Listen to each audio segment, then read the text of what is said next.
Hello everyone and welcome back to my channel.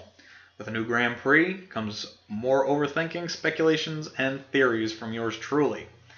This time around we've got the Gingerbread Joyride track, and I believe that it does not fit in the lore of the series, and I'm going to explain why I feel that it doesn't fit. So here we go. Twilight Tour is a blend of the Egyptian levels and the Arabian levels from Crash Bandicoot Warped. It is locations that he has been to, thusly, this track fits in the lore of the franchise. Prehistoric Playground. Crash Bandicoot is no stranger to the dinosaur era. He has been to multiple dinosaur levels, and this level is Fake Crash stealing Tropy's time scepter, going back in time, and causing havoc. Fits in the lore of the franchise. Spyro's Circuit doesn't technically fit in the lore of Crash Bandicoot, but it fits in the lore of Spyro. Crash and company teleported to Spyro's realm, Dragon Realms, do some racing. Doesn't fit Crash's lore, but technically fits the lore of the franchise. Nina's Nightmare. As far as I can recall, it was on the Crash Bandicoot website. It may have been Twitter, but I'm fairly certain it was the Crash Bandicoot website. It said that we are literally exploring Nina's nightmares.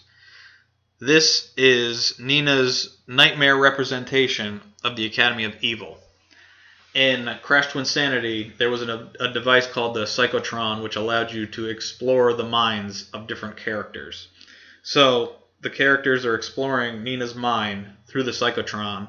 So while this is not a physical location, it fits in the lore of the series. Koala Carnival. While Crash didn't technically visit this specific location, it is a carnival. Crash has been to Von Clutch's Motor World. It can fit in the lore of the series. Which brings us to Gingerbread Joyride. There are gingerbread buildings, peppermint boost pads, cookie and cotton candy trees, light posts made of peppermint sticks. It just doesn't fit in the Crash Bandicoot universe. It feels like something more out of Super Mario than Crash. Crash is more, I don't want to say realistic because anthropomorphic mutant characters aren't realistic, but it's set in the lore of the series. We're on Earth with humans who created the mutants. So there's mutants and there's humans. And there's tech-based stuff like spaceships, cyborgs, and the Time Twister machine, which allows them to travel through time. There's alien planets with the Gazmoxians, Techni, phenomena, etc., etc. But there is no planet made of food. Which makes it worse is there's sentient food creatures. The king jelly, the sumo jelly, the jelly people. There's tons of variety, different colors of them bouncing around in the stands. There's no sentient food in the Crash Bandicoot series.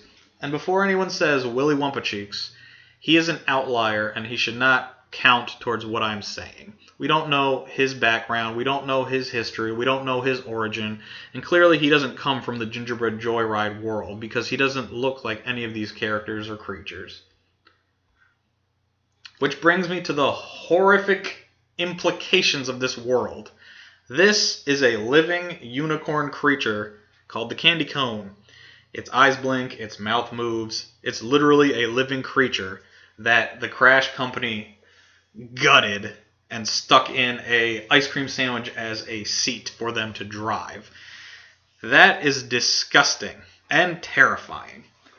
So, that is why I believe this track does not fit in the lore of the franchise. However, I was talking to my friend, and his 2 cents were that Gingerbread Joyride is based off of the level Gone a Bit Coco, which was cut from Crash Twinsanity. So if that is to be truthful, then like Nina's Nightmare, which was exploring her mind with the Psychotron, this level is exploring Coco's mind with the Psychotron. So that's my 2 cents. That's my opinion. I don't believe this track fits all that well in the Crash Bandicoot franchise. I'd like your guys' opinions. Let me know if you think I'm right, if you think I'm wrong. Give it a thumbs up if you like it, thumbs it down if you think this is an awful video. And hopefully I'll see you in the next video. Have a good night.